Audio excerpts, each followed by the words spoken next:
Christopher Paul Smith was born at Woodlands in Doncaster on the 15th of February 1942, the first son of Fred and Sylvia Smith. He had two older sisters, Josie and Molly, and a younger brother, Greg.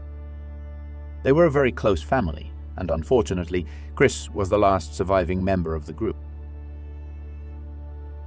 He did well at school and was accepted to study civil engineering at Leeds University in 1960.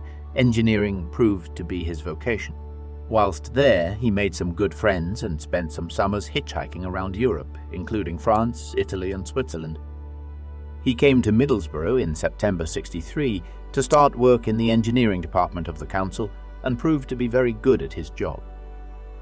Shortly after, he moved to Stockton Council and, over 32 years, worked his way up to be the chief engineer there until his retirement in 2000. In 1963, Chris met Rayner through his good friend Mike, and they hit it off immediately. They had great fun going to jazz and folk clubs in the 60s and holidays to the Lake District and the Yorkshire Dales. After a few years together, Chris and Rayner got married at St. Philomena's Church on the 24th of February 1968. They had a quiet little reception at their first home in Tollesby, followed by a 2-day honeymoon in Harrogate. It was snowing when they left the church in their red VW Beetle.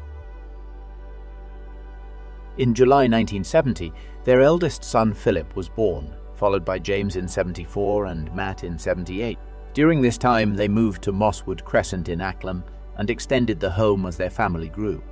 Over the years, the family kept growing, and Chris the dad became Chris the granddad to 6 grandsons. Each of his sons had 2 sons, and was also a loved and valued uncle to yet more boys in the family unit. He is fondly remembered as a present, fun, and patient father, always finding time for his family even though he worked very hard. He had an encyclopedic knowledge and memory, and was known to complete a cryptic crossword over breakfast time.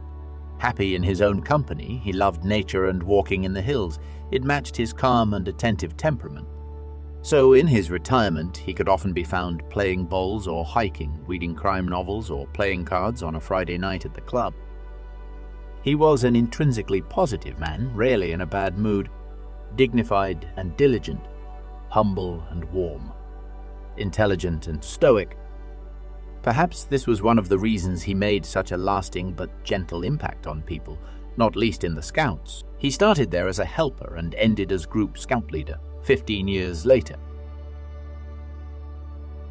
His relationship with Rayner spanned nearly 60 years, most of that spent at their house in Acklam, although they enjoyed many holidays across the UK and beyond.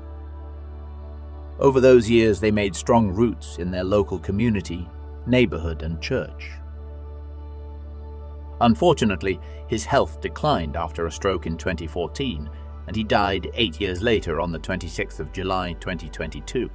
In the words of his son, his calm, kind, and humorous nature made everything easy around him, and he was an understated inspiration to all who knew him.